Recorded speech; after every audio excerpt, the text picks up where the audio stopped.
Hi everyone, welcome back to yet another video. সেরকমভাবে video shoot করাগুলো আর edit করা হয়ে উঠছিল না, কারণ সময়ই করে উঠতে পারছিলাম না।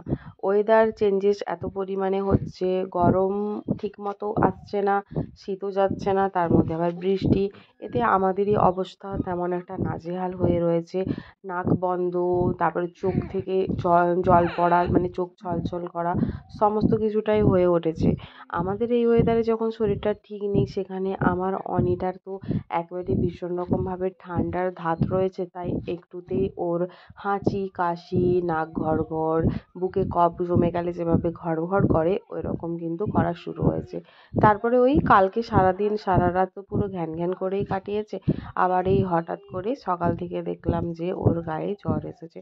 তো ডক্টরের সাথে কনসাল্ট করেছি, আর এখন ওকে খাওয়াবো মেডিসিন, কারণ এই মুহূর্তে ডক্টরের অ্যাপয়েন্টমেন্ট নিয়ে আমাদের পক্ষে যাওয়া সম্ভব না, তাই আমরা বাড়িতেই ওকে এখন মেডিসিনটা দেবো। তাই ডক্টরের থেকে আমরা কনসাল্ট করে নিয়েছি যে কী মেডিসিন দেবো, তারপরে কাল ওকে নিয়ে যাব ডক্টরের কাছে। অনি যখন ছোট ছিল, আসলে এখনও তো ছোটই রয়েছে, কিন্তু প্রত্যেক দিনই যখন দেখি একটু একটু করে মনে হয় যে প্রত্যেক দিন যেন একটুখানি করে বড় হয়ে যাচ্ছে, আর সেই ছোট্টটি নেই। মানে আরও একটুখানি যখন ছোট ছিল, এখন তো অনি 4.5 মাসের হয়ে গিয়েছে। কিছুদিন পর 5 মাসের হয়ে যাবে। যখন অনির বয়স ওই 2 মাস 2.5 মাস এরকম টাইপের ছিল, তখন তো অনির এই হচ্ছে যে ঠান্ডা লাগার প্রবলেমটা তারও আগে থেকে হয়েছিল। তো তখন থেকেই অনির যে মেডিসিনগুলো ওকে দেওয়া হতো, সেগুলো অনায়াসেই অনি খেয়ে ফেলতো। এখন যত বড় হচ্ছে তত মেডিসিন খাওয়াতে গিয়ে আমাদের অবস্থা পুরো নাজেহাল হয়ে গিয়েছে। এখানে আমি তো হিমশিম খাচ্ছিলাম, সাথে কিন্তু কাকিমাও হিমশিম খাচ্ছিল। ঝুনঝুনি, খেলনার জিনিস, সারাক্ষণ বকবক করা, এদিকে জিনিস ওদিকে জিনিস ঘোরানো, খেলনা দেখানো, কত আর্ট ভঙ্গি, এমনকি নাচ পর্যন্ত করে। আবার বোন তো মাঝে মধ্যে বাঁশি শোনায়, গান শোনায়, সমস্তটা করিয়ে ওকে মেডিসিন খাওয়ানো হয়। একটা সময় থাকে যে যতটা তেতো মেডিসিন হলেও অনেক এক দৃষ্টিতে তাকিয়ে থাকে, কথা বলতে থাকলে মেডিসিনটা খেয়ে নেয়। আবার এমন এমন দিনও গিয়েছে যে ভালো মেডিসিন যেগুলো হয়তো মিষ্টি, সেই সব মেডিসিনও অনেক মুখে তুলতেই চায় না। আর আজ হয়েছে ওই রকম একটা দিন। সকাল যেমনি হয়েছে, সারা রাত তো ঘ্যান ঘ্যান করেছে, ভীষণ কান্নাকাটিও করেছে, তাই একটুখানি একেবারে ক্লান্ত মতো হয়ে গিয়েছে, ঝিমিয়ে রয়েছে। শরীর অসুস্থ থাকলে বাচ্চারা এমনিই ঝিমিয়ে যায়, খেলা করে না। তো তারপরে অনিরও অবস্থা ঠিক ওই রকমই হয়েছে। রাতে টেম্পারেচার দেখেছিলাম, এখনও পর্যন্ত না ওই 100 হয়নি। তো জ্বরের যে মেডিসিনটা সেটা আমরা দিতে পারছিলাম না। তো সকালবেলা এখন টেম্পারেচারটা চেক করলাম। আমি প্রথমে চেক করলাম, দিয়ে তো অনি এতই ভীষণ নড়াচড়া করছিল যে একার পক্ষে টেম্পারেচারটা নেওয়া একেবারেই হচ্ছিল না। তাই এখন কাকিমা চলে এসেছে, দুজনে মিলে এখন অনেকে ভঙ্গি দেখিয়ে ওর টেম্পারেচারটা নিচ্ছি। কাকিমা এখানে মিটারটা দিয়েছে, আর আমি অনেক সাথে সেই কথা বলতেই থাকলাম। কত রকম কথা বলে অনেকে ভোলাচ্ছিল, ওকে ভোলানোর চেষ্টা চলেই যাচ্ছে। তারপরে দেখলাম যে হ্যাঁ, জ্বরটা ঠিক মানে 100 মতো হয়ে গিয়েছে, 100 মতো না, 100 হয়ে গিয়েছে। তো এখন জ্বরের মেডিসিনটা দিতে হবে, তাই ওকে এখন ওই প্যারাসিটামল যেটা থাকে ওটা হচ্ছে যে দিচ্ছি।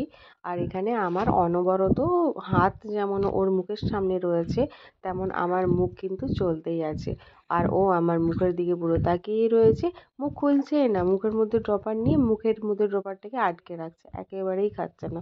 তো প্রথমে আমি ড্রপারে করে মেডিসিনটা নিলাম, মুখের কাছে রাখলাম। তারপরে হঠাৎ করে কী করলো, একটা হচ্ছে যে টান যেরকম দেয় সেরকম দিল। তো ভাবলাম যে ওরকম করে তো খাওয়ানো অসম্ভব ব্যাপার হয়ে যাবে, কারণ বেশি পরিমাণে মেডিসিন চলে যাবে, যেহেতু ড্রপারে করে মেপে মেডিসিনটা দিতে হতো। তাই আমিও এখন টেনশনে পড়েছি যে ওকে এবার মেডিসিনটা খাওয়াবো কী করে। তাই এখন কাকিমাকে বলছি যে ওকে নইলে চামচে করে এই মেডিসিনটা খাইয়ে দিলে হয়, কারণ জ্বরটা তো এসে গেছে, জ্বরের মেডিসিনটা ওকে খেতেই হবে। তারপর অনেকক্ষণ ভঙ্গি করতে গান করতে করতে ফাইনালি ও মেডিসিনটা খেয়েছে। আর খাওয়ার পর না একটা হাসি মুখও দেখিয়েছে। একে তো সারা রাত কান্নাকাটি করেছে, কাল থেকেই হাসি মুখটা আমরা দেখতেই পাচ্ছিলাম না।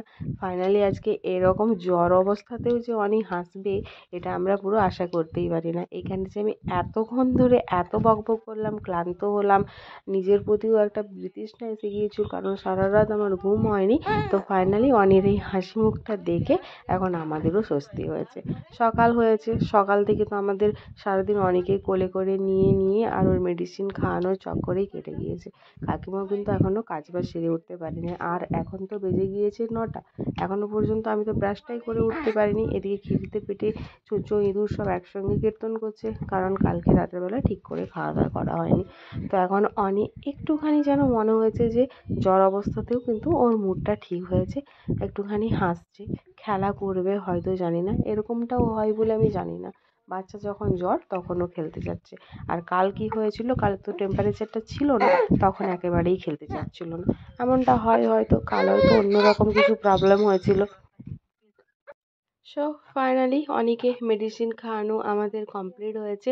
তো কাকিমা এখানে গেল দুপুরে রান্নাবান্নাগুলো করার জন্য।